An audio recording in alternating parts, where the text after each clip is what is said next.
Mes parents s'attendaient à ce que je rembourse la dette de ma sœur gâtée, mais j'ai dit non et j'ai coupé les ponts. Salut à tous. Honnêtement, je ne sais même pas par où commencer. Les drames familiaux, c'est épuisant, et chez moi, ça a atteint un tout autre niveau ces derniers temps. Je m'appelle Théo, j'ai 30 ans. Et si vous demandez à quelqu'un qui me connaît, il vous dira que je me débrouille seul depuis mes 18 ans, que j'ai payé mes études moi-même, travaillé comme un forcené, et que je n'ai jamais rien demandé à mes parents. Mais apparemment, ça ne veut pas dire que j'ai droit à une vie tranquille. Non. Ça veut juste dire que je suis devenu le réparateur officiel de la famille. Tout a commencé quand ma mère m'a appelé de nulle part. Ma mère, Lorraine, n'appelle jamais pour discuter. Ce n'est pas le genre de mère qui appelle pour demander comment s'est passée ta journée ou ce que tu as mangé à midi. Si elle appelle, c'est qu'il y a un problème, et qu'elle attend que je le règle. Donc quand son nom est apparu sur mon téléphone, je savais déjà que ça n'annonçait rien de bon. J'ai répondu, et elle s'est lancée dans une conversation maladroite, ce qui n'est absolument pas son genre. Salut Théo. Comment va le travail? Tu fais toujours ton truc dans la finance. Elle a demandé ça comme si elle n'avait pas ignoré la description de mon métier pendant les 10 dernières années. J'ai joué le jeu, par curiosité. Oui, maman. Toujours dans la finance. Qu'est-ce qu'il y a? Et là, elle a lâché la bombe. Ta sœur a des problèmes. J'aimerais pouvoir dire que j'étais surpris, mais ce n'était pas le cas. Ma sœur Savannah, 27 ans, a un long passé de chaos et d'attentes irréalistes, persuadée que les autres viendront toujours nettoyer derrière elle. Au fil des années, ces bêtises n'ont pas été de simples désagréments. Ça a été de véritables catastrophes qui finissaient presque toujours sur mon dos. Comme la fois où elle a emprunté ma voiture sans me demander, pour finalement l'écraser en envoyant des messages. Elle m'a appelé en panique, en pleurs, disant qu'elle ne savait pas quoi faire. Et comme un idiot, j'ai tout laissé tomber pour l'aider. J'ai géré l'assurance, payé la franchise, et je l'ai même laissé s'en tirer sans rien lui réclamer, parce qu'elle jurait que ça ne se reproduirait jamais. Mais ça s'est reproduit. Ou encore le moment où elle m'a convaincu de me porter garant pour son premier appartement, parce qu'elle avait juste besoin d'un petit coup de pouce pour démarrer. 3 mois plus tard, elle ne payait plus le loyer, ignorait le propriétaire, et me laissait gérer les conséquences. J'ai passé des mois à me battre pour réparer mon crédit pendant qu'elle retournait tranquillement vivre chez nos parents, comme si ce n'était rien.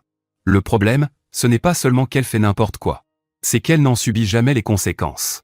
À chaque fois qu'elle fait une erreur, quelqu'un, le plus souvent moi, doit intervenir pour tout arranger pendant qu'elle joue la victime. Et le pire? Elle ne montre même pas un soupçon de gratitude. C'est comme si elle pensait que le monde lui devait un filet de sécurité. Alors quand ma mère m'a appelé pour me dire que Savannah avait des problèmes, je n'ai pas ressenti de panique ni d'inquiétude. J'ai ressenti de la fatigue.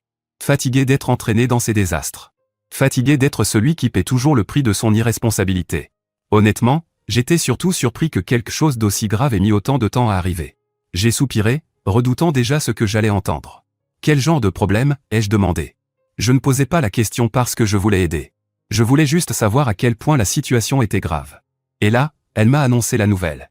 Savannah avait accumulé 43 500 $ de dette. 43 500 $. J'ai dû me le répéter dans ma tête pour comprendre. Comment quelqu'un peut-il en arriver là? Apparemment, elle avait encore une fois dépensé de l'argent qu'elle n'avait pas. Mais cette fois-ci, ce n'était pas seulement des sociétés de cartes de crédit. Elle avait emprunté de l'argent à des gens louches. Le genre de personnes qu'on ne peut pas simplement ignorer quand les factures s'accumulent. Et maintenant, il la poursuivait. Et la solution brillante de ma mère? Moi. Évidemment. Parce que pourquoi pas? Dans son esprit, j'étais celui qui avait un emploi stable, le frère responsable, celui sur qui on pouvait toujours compter pour réparer l'irréparable. Peu importe que Savannah ait tout gâché. Ce n'était pas le problème. Le problème, c'était que je ne me précipitais pas pour la sauver. Tu dois l'aider, m'a-t-elle dit, comme si mon rôle de distributeur automatique familial était déjà décidé. Je suis resté silencieux un instant, laissant ces mots s'imprégner. Puis j'ai demandé. L'aider comment, exactement? Tu as si bien réussi, Théo. Tu peux rembourser sa dette pour elle, a-t-elle dit, aussi calmement que si elle me demandait d'aller chercher à manger. J'ai laissé échapper un petit rire. Pas parce que c'était drôle, mais parce que je n'en revenais pas. Maman, ce n'est pas moi qui ai emprunté cet argent. Pourquoi ce serait ma responsabilité? Je ne paierai rien. Le silence qui a suivi était lourd. On aurait dit qu'elle essayait de comprendre que je venais de refuser net. Puis elle a explosé, passant directement en mode culpabilisation.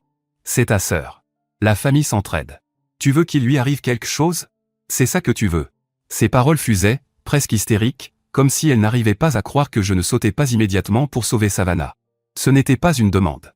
C'était une accusation. Comme si mon refus était le vrai problème, pas les choix de Savannah.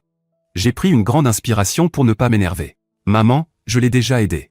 Plusieurs fois. Et qu'est-ce qu'elle fait? Elle dépense tout en sac de créateur, en vacances de luxe, et Dieu sait quoi encore. Elle ne prend jamais ses responsabilités parce que toi et papa l'avaient toujours sauvée. Cette fois, je ne le ferai pas. Mais manifestement, ça ne rentrait pas. Savannah traverse une période difficile, Théo.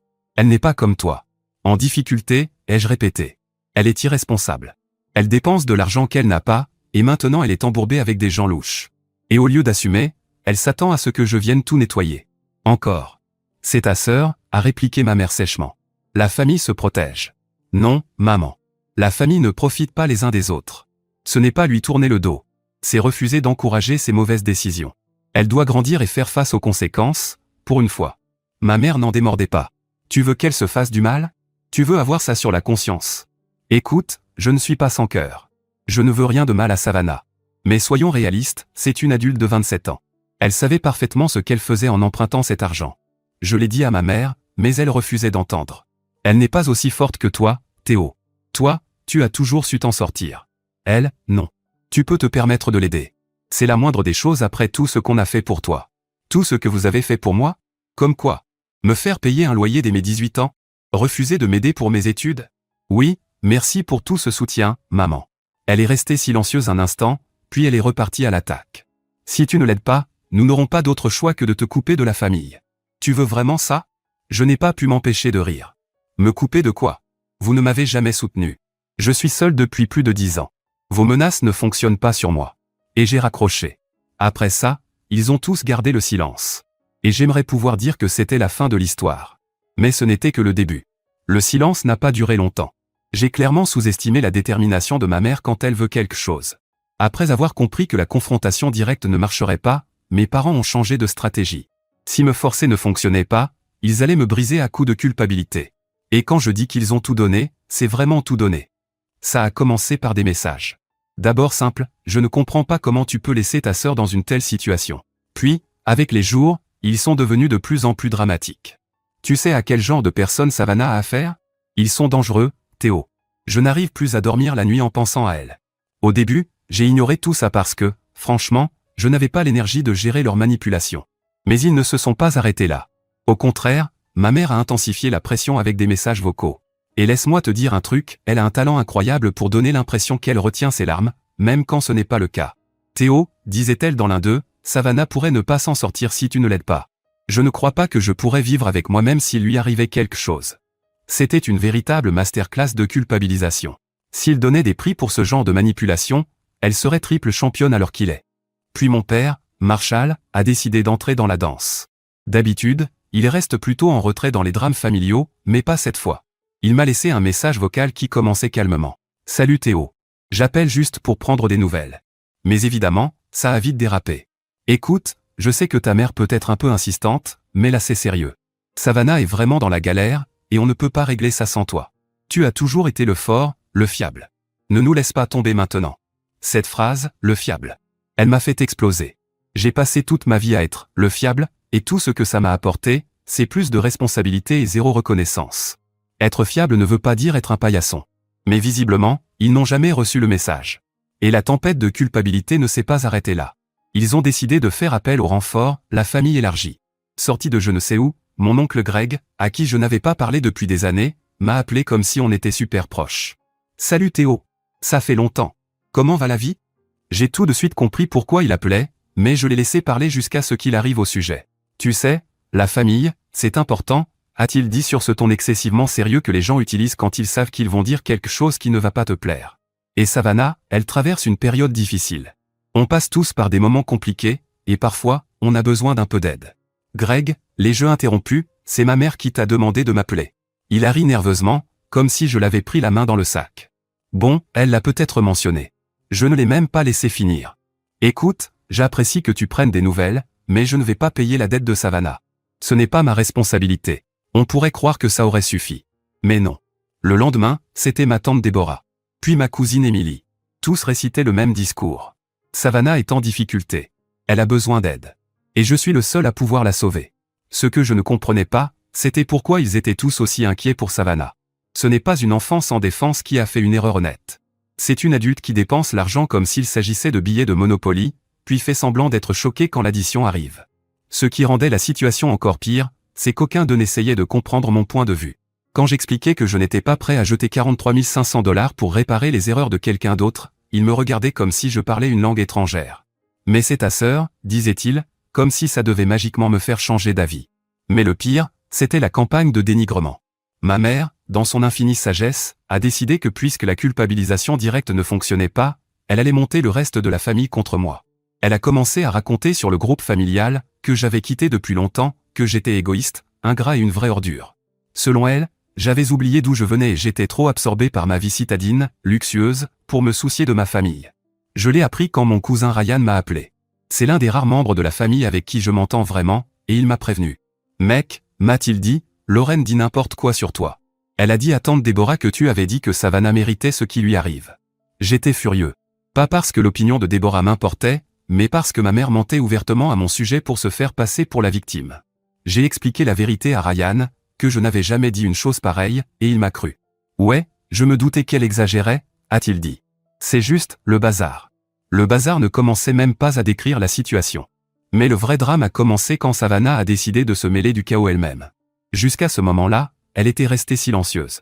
Pas un seul message, pas un appel. J'ai cru, naïvement, qu'elle était peut-être embarrassée pour une fois. En réalité, elle attendait juste le bon moment pour frapper. Et quand elle l'a fait, ce n'était pas subtil. Elle m'a envoyé un message un soir, et ce n'était pas une supplication. C'était une accusation. Je n'arrive pas à croire à quel point tu es égoïste, Théo. Tu sais que je suis dans une situation grave, et toi tu restes là sans rien faire. Tu es censé être mon frère. Égoïste ? C'était presque comique venant d'elle. Toute la vie de Savannah n'a été qu'une succession de mauvaises décisions, toujours réparées par quelqu'un d'autre. Je n'ai pas répondu. Honnêtement, ça ne méritait même pas une réponse. Le lendemain matin, elle a encore monté d'un cran. Tu as l'argent. Arrête de faire comme si c'était un énorme problème. Paie la dette, et je te rembourserai quand je pourrai. Comme si c'était une solution raisonnable.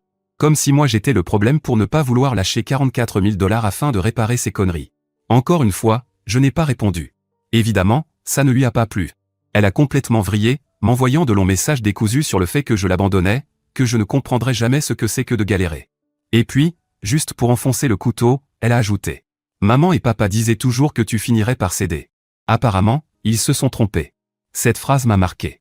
Pas parce qu'elle m'a fait douter, mais parce qu'elle confirmait ce que j'avais toujours su. Ce n'était pas seulement Savannah qui était irresponsable. Mes parents l'avaient encouragée, lui faisant croire que je serais toujours là pour réparer ses erreurs. À ce stade, j'en avais fini. J'ai arrêté de répondre aux messages, ignoré les appels, et je me suis concentré sur ma propre vie. Juste au moment où je pensais qu'il ne pouvait pas tomber plus bas, entre la culpabilisation, les pièges et les mensonges, j'ai compris que j'avais encore sous-estimé jusqu'où ils étaient prêts à aller. Je pensais qu'ils avaient joué toutes leurs cartes. Je me trompais. Il restait une dernière carte cachée dans leur manche. Et celle-là a détruit toute limite que je pensais qu'ils ne franchiraient jamais. J'ai reçu un appel de ma banque. Et en une seconde, tout est devenu le chaos total. Le service fraude m'a informé d'une activité suspecte sur mon compte. Apparemment, quelqu'un avait tenté d'y accéder en utilisant des documents falsifiés qui ne correspondaient pas à leur dossier. Ils avaient essayé de modifier mes coordonnées et de retirer de l'argent, mais le système avait détecté l'anomalie et gelé l'opération. La banque ne pouvait pas me donner de détails précis, mais elle a laissé entendre que les documents indiquaient qu'il s'agissait de quelqu'un de proche. Quelqu'un de proche. Je n'ai même pas eu besoin de poser la question. Je savais déjà. Savannah. Qui d'autre ? Le timing était bien trop parfait. Elle venait de m'écrire à quel point elle était désespérée. Et quand je n'ai pas cédé, ça s'est produit. J'étais fou de rage. Falsifier des documents pour accéder à mon compte ? Ce n'était plus de la détresse. C'était criminel. Je ne pouvais pas laisser passer ça. Ce soir-là, j'ai conduit directement jusqu'à l'appartement de Savannah, la colère à peine contenue. Sans prévenir, évidemment, parce que j'en avais fini avec la gentillesse. Elle a ouvert la porte. « Qu'est-ce que tu fais ici ?» Elle a explosé. « Tu as essayé de me voler ?» ai-je dit, allant droit au but. Son expression a changé une fraction de seconde avant qu'elle ne croise les bras. « Je ne vois pas de quoi tu parles. » Quel culot. N'essaie même pas, Savannah. La banque a repéré ton petit coup. Ils m'ont dit que quelqu'un avait falsifié des documents pour accéder à mon compte. Tu te rends compte de la gravité de ce que tu as fait ? Elle a poussé un soupir exagéré, comme si j'en faisais trop. Oh, détends-toi, Théo. Ce n'est pas comme si j'avais vraiment réussi à prendre quoi que ce soit. J'ai cligné des yeux, sidéré par la désinvolture avec laquelle elle balayait ça. Me détendre ? Tu es sérieusement en train de te défendre en disant que tu as échoué ? Tu as essayé de commettre une fraude, Savannah. C'est un crime. Elle a haussé les épaules, totalement indifférente. Qu'est-ce que tu voulais que je fasse ? Tu ne m'as laissé aucun choix. Tu as refusé de m'aider quand j'en avais besoin. Je n'en revenais pas. Aucun choix. Savannah, tu avais tous les choix. Tu pouvais assumer tes erreurs, prendre tes responsabilités et trouver une solution par toi-même. Mais à la place, tu as pensé que me voler était la bonne solution? Elle a froncé les sourcils. Ne fais pas comme si tu étais moralement supérieur. Maman et papa ont toujours dit que tu ne me laisserais jamais galérer. Ils m'ont dit que tu finirais par céder si j'insistais assez. Je devais juste attendre que tu passes ton petit caprice. Je suis resté là, abasourdi.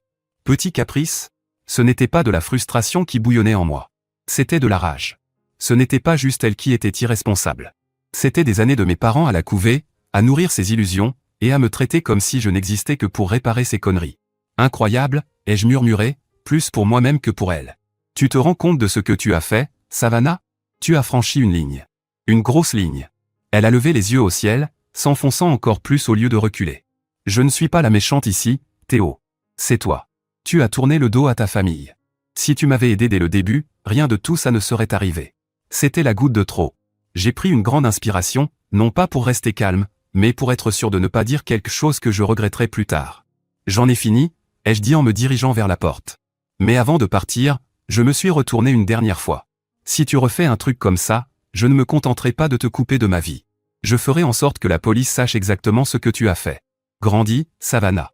Tu n'es plus une enfant. Je n'ai pas attendu sa réponse. Je suis retourné à ma voiture, l'esprit en ébullition. Comment en était-on arrivé là? Comment ma famille était-elle devenue si toxique que ma propre sœur pensait qu'il était normal de me voler et de me faire porter le chapeau? Je savais que c'était fini. Il n'y aurait pas de retour en arrière possible. Je devais couper les ponts pour de bon. Mais je savais aussi que ça n'allait pas être aussi simple. Mes parents n'allaient pas laisser tomber. Savannah non plus. Et s'ils pensaient que j'allais me laisser faire, ils se trompaient lourdement. Et j'avais raison. Le lendemain, ma mère a appelé.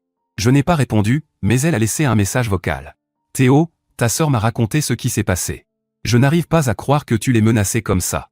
Elle est en difficulté, et au lieu de l'aider, tu rends les choses encore pires. Tu devrais avoir honte. J'ai écouté le message 3 fois pour être sûr d'avoir bien entendu. Savannah avait essayé de me voler, et d'une manière ou d'une autre, j'étais le méchant? C'était absurde. Je n'ai pas répondu. À quoi bon? Il ne comprendrait jamais. Mais ça ne voulait pas dire que j'allais laisser passer ça. J'ai appelé ma banque et leur ai demandé de renforcer la sécurité de mon compte, changement de mot de passe, authentification à 2 facteurs, tout le nécessaire. Je n'allais certainement pas donner à Savannah, ou à qui que ce soit d'autre, une nouvelle occasion de foutre en l'air mes finances. Pendant quelques jours, tout a été calme. Trop calme. Mais s'il y a bien une chose que j'ai apprise avec mes parents, c'est qu'ils n'acceptent pas le mot « non ». Du moins, pas avant de l'avoir entendu une centaine de fois. Alors ne me dites pas dans les commentaires que je n'avais qu'à dire non, ils ne comprennent tout simplement pas. Donc, quand je suis rentré du travail quelques jours plus tard et que j'ai trouvé leur voiture garée dans mon allée, je n'ai pas été choqué. Agacé? Oui. Surpris? Pas du tout. J'ai pris une grande inspiration, me suis garé derrière eux et suis resté assis dans ma voiture 1 minute, le temps de me préparer mentalement. Je savais très bien qu'ils n'étaient pas là pour discuter gentiment. Ils n'étaient pas là pour s'excuser ou arranger les choses. Non. Ça allait être une nouvelle vague de culpabilisation, de manipulation et de chantage émotionnel. Et honnêtement, j'étais déjà épuisé rien qu'à y penser. Quand je suis enfin sorti de la voiture, ma mère se tenait devant la porte d'entrée, avec l'air de quelqu'un prêt à faire la leçon. Mon père regardait le sol, comme s'il préférait être n'importe où ailleurs. Il faut qu'on parle, a dit ma mère dès que je me suis approché. Je ne crois pas, maman. Tout ce qui devait être dit a déjà été dit. Elle m'a ignoré, évidemment. Ça a assez duré. Nous sommes tes parents. Savannah est ta sœur. Ce n'est pas comme ça qu'une famille se comporte. J'ai déverrouillé la porte et je suis entré, m'attendant pleinement à ce qu'elle me suive. Et bien sûr, elle l'a fait, avec mon père derrière elle comme un chiot perdu. Tu vas juste t'en aller pendant qu'on te parle, a craché ma mère. Non. Je rentre chez moi pour ne pas rester dehors à écouter encore vos absurdités, ai-je répondu. Si vous voulez me faire la morale, autant le faire là où je suis à l'aise. Elle n'a pas apprécié mon ton, mais franchement, je m'en fichais. Elle avait déjà franchi toutes les limites que j'avais essayé de poser. Ma mère n'a pas perdu de temps avant de lancer son discours habituel. Théo, tu dois arrêter ton entêtement. Savannah est en difficulté, et c'est ton devoir, en tant que frère, de l'aider. Elle est de la famille. Oui, la famille. Je vois très bien. Alors j'ai répondu. Laisse-moi t'expliquer ce qu'est une famille, maman. Une famille ne ment pas, ne vole pas et ne manipule pas pour obtenir ce qu'elle veut. Une famille n'exige pas qu'une seule personne se sacrifie pendant que l'autre traverse la vie sans jamais subir de conséquences. Alors ne viens pas ici me faire la leçon sur la famille. Mon père a enfin pris la parole. Il ne s'agit pas de prendre parti, Théo. Il s'agit de réparer les choses. Et tu es le seul à pouvoir le faire. J'ai ricané, amer. Réparer les choses? Tu veux dire payer la dette de Savannah? Couvrir sa tentative de fraude? La laisser s'en sortir encore une fois comme toujours? Très peu pour moi. J'en ai fini de réparer ses problèmes. C'est ta sœur, a insisté ma mère, la voix montant.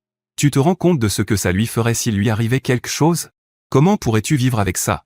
Et vous, comment vivez-vous avec vous-même? Ai-je répliqué. Vous avez passé toute sa vie à l'encourager dans ses conneries, à lui trouver des excuses, et à me jeter sous le bus dès que ça vous arrangeait. Vous avez créé ce problème, pas moi. Alors n'osez même pas essayer de me faire culpabiliser parce que je refuse de nettoyer votre désastre. Le visage de ma mère est devenu rouge. J'ai cru qu'elle allait littéralement exploser. Elle a dit, si tu refuses de nous aider, alors nous n'aurons pas d'autre choix que de couper les ponts avec toi. Plus de fêtes, plus de réunions de famille, plus rien. Je l'ai regardée, essayant de comprendre si elle pensait vraiment que c'était une menace. Maman, je me suis débrouillé seule toute ma vie. Me couper de vous, c'est comme licencier quelqu'un qui a déjà démissionné. Elle a ouvert la bouche pour répliquer, mais mon père l'a interrompu. Lorraine, arrête. Ça n'aide pas. Il s'est tourné vers moi, l'expression plus douce. Théo, on veut juste ce qu'il y a de mieux pour tout le monde. Savannah a fait des erreurs, d'accord, mais elle reste de la famille. Tu ne peux pas au moins faire un pas vers nous? Je n'en pouvais plus. Vous vous entendez parler? Vous me demandez de sortir 43 500 $ pour les erreurs de quelqu'un d'autre. En quoi c'est un compromis, ça? Qu'est-ce que Savannah apporte, elle, dans ce soi-disant terrain d'entente? Je sentais la rage bouillonner dans ma poitrine, mes pensées allaient plus vite que mes mots. Tous les sacrifices que j'avais faits, chaque fois où j'avais pris mes responsabilités quand eux ne le faisaient pas, chaque situation où Savannah passait avant moi, tout m'a frappé d'un coup. Je me suis décollé du plan de travail, mes gestes calmes et maîtrisés, puis je me suis dirigé vers la porte. Mon cœur battait à tout rompre, mais mon visage est resté impassible. Pas de cris, pas de dispute. Il ne méritait plus cette énergie. J'ai ouvert la porte en grand et j'ai dit « Sortez ». Ma mère a cligné des yeux, prise de court. « Pardon ? Sortez », ai-je répété. Cette discussion est terminée. Vous ne me culpabiliserez pas pour me faire payer la dette de Savannah, et vous ne me manipulerez pas pour me faire honte. Alors, à moins que vous n'ayez quelque chose de constructif à dire, vous pouvez partir. Ma mère avait l'air prête à se battre, mais mon père lui a doucement pris le bras. Allez, Lorraine, on y va. Elle m'a lancé un regard noir en passant devant moi, la voix pleine de venin. Tu le regretteras, Théo. Souviens-toi de mes paroles. J'ai refermé la porte derrière eux et je suis resté là, immobile. C'était calme. Enfin calme. Mais ce calme n'a pas duré. Toute cette situation me rongeait. Et contre mon meilleur jugement, j'ai décidé de chercher à savoir ce qui se passait avec Savannah. Peut-être par curiosité, ou peut-être parce que je voulais voir jusqu'où tout ça avait dégénéré.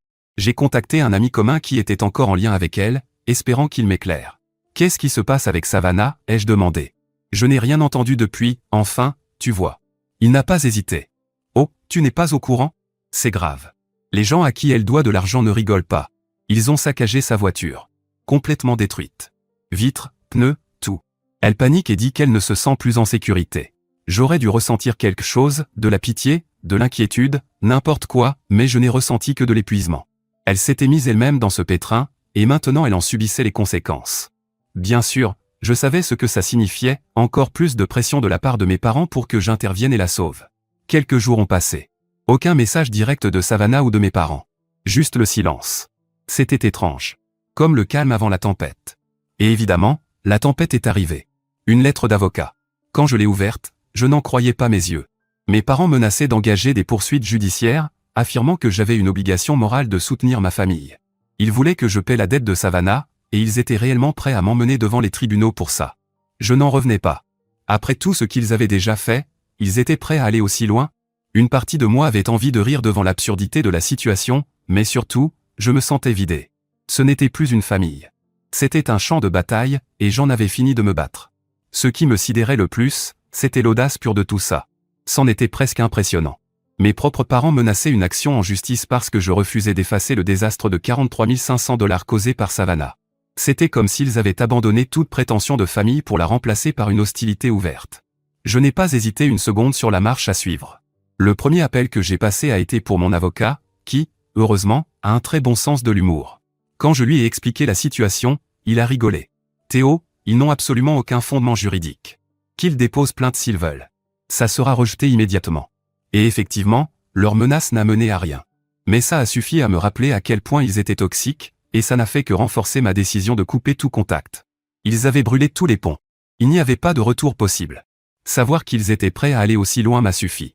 J'ai compris que je ne pouvais plus laisser cette porte ouverte, même entr'ouverte.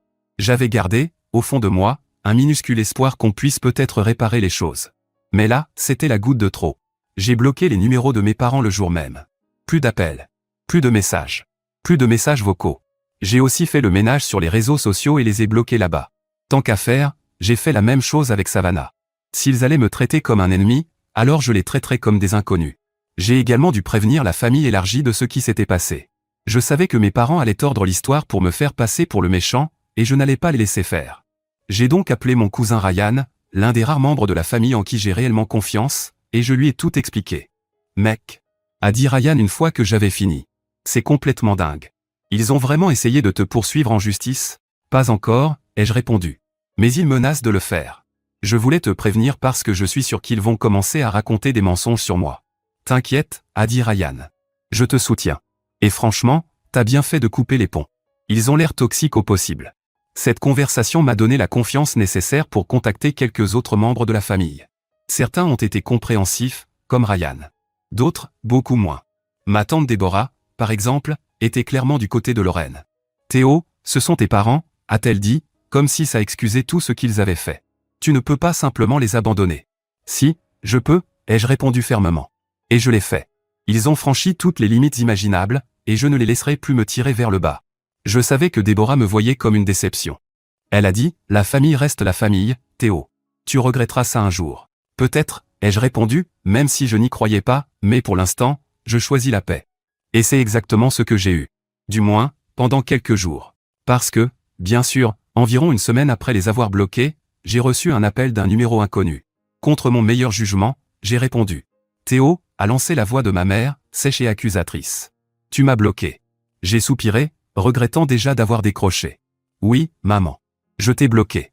Pourquoi tu ferais ça, a-t-elle exigé, comme si la réponse n'était pas évidente. Parce que j'en ai fini, ai-je dit. J'en ai fini avec la manipulation, la culpabilisation, les mensonges, les exigences. J'en ai fini avec tout ça. Elle a ricané. Tu es ridicule. Tu crois vraiment que tu peux nous rayer de ta vie comme ça? Oui, ai-je répondu simplement. Je peux. Et je l'ai fait. Évidemment, elle a essayé d'argumenter. Elle m'a traité d'égoïste, d'ingrat, de sans-cœur, comme d'habitude. Mais je n'ai pas mordu à l'hameçon. J'ai calmement répété que je n'étais pas intéressé par la poursuite de cette conversation, puis j'ai raccroché. Ensuite, j'ai bloqué ce numéro. À partir de là, j'ai renforcé le zéro contact. J'ai demandé à Ryan de me prévenir si mes parents ou Savannah tentaient de me joindre par son intermédiaire, mais à part ça, je ne voulais plus rien savoir d'eux. Et dans l'ensemble, il a respecté ma décision. De temps en temps, cependant, il me donnait une petite mise à jour. Les mois ont passé, et plus je restais sans contact, plus je réalisais à quel point je passais à côté de choses importantes auparavant. Sans le drame constant, j'avais tellement plus de temps et d'énergie pour me concentrer sur ce qui comptait vraiment. Bien sûr, il y avait encore des moments de doute. Parfois, une petite voix dans ma tête murmurait, « Et s'ils avaient raison? Et si tu étais vraiment égoïste ?» Mais je me rappelais alors tout ce qu'ils m'avaient fait, tout ce que j'avais enduré, et le doute disparaissait. Jusqu'à récemment, je ne savais pas ce qu'était devenu Savannah. Puis j'ai reçu un nouvel appel de Ryan. Et, je me suis dit que tu aimerais savoir. Savannah a déposé le bilan. Je me suis arrêté un instant, laissant l'information faire son chemin. Eh bien, ai-je fini par dire, peut-être que maintenant elle apprendra à assumer ses actes. Peut-être, a répondu Ryan, même si nous savions tous les deux que c'était peu probable. Savannah n'a jamais vraiment été du genre à tirer des leçons de ses erreurs. Quant à mes parents, ils ont continué leur campagne de dénigrement pendant un temps, puis ça s'est essoufflé. J'imagine que même leurs soutiens les plus fidèles se sont lassés d'entendre la même histoire encore et encore. Quand les fêtes sont arrivées, j'ai ressenti un vrai soulagement. Je savais que je n'aurais pas à passer Noël à faire semblant que tout allait bien alors que ce n'était pas le cas. À la place, j'ai passé les fêtes avec des amis, ma famille choisie. Et pour la première fois depuis des années, je n'avais plus l'impression de marcher sur des œufs. Je pouvais être moi-même, sans le poids constant des attentes de mes parents ou des exigences de Savannah. Couper les ponts n'a pas été facile. Ça a été l'une des décisions les plus difficiles de ma vie. Mais avec le recul, je sais que c'était la bonne. Parfois, il faut s'éloigner des personnes toxiques, même quand il s'agit de la famille. Et même si ce n'est pas toujours simple, ça en vaut la peine. Je reçois encore parfois des nouvelles par l'intermédiaire de Ryan, même si j'ai clairement dit que je ne voulais pas en savoir trop. La dernière fois que j'ai entendu parler d'eux, mes parents essayaient toujours de redorer leur image, et Savannah avait du mal à retrouver une stabilité après la condamnation. J'aimerais pouvoir dire que ça me fait quelque chose, mais ce n'est pas le cas. Ils ont fait leur choix, et maintenant ils en assument les conséquences. Quant à moi, je refuse d'être un pantin manipulé par des gens qui tirent les ficelles. J'avance, entouré de personnes qui se soucient réellement de moi et respectent mes limites. Je me concentre sur ma carrière, mes passions et mon bonheur. Et même si je ne sais pas ce que l'avenir me réserve, je sais une chose avec certitude, je ne laisserai plus jamais personne, famille ou non, me tirer vers le bas. Merci d'avoir suivi cette histoire jusqu'au bout. Si tu as des personnes toxiques dans ta vie, j'espère que mon récit te donnera le courage de te défendre. Tu mérites mieux. Nous le méritons tous.